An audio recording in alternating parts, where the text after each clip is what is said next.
So you bought the horse and maybe you spent $50,000 on it, maybe you spent $250,000, maybe you spent even more.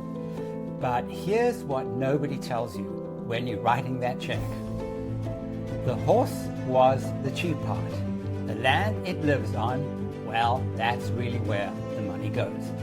The horse was expensive, but then I saw what the farm cost. This is Horse Money Daily, the channel that explains the money behind the horse world. And today we're looking at a cost most horse owners never really talk about. Not the horse, not the training, not the show fees, the property. Because here's the truth.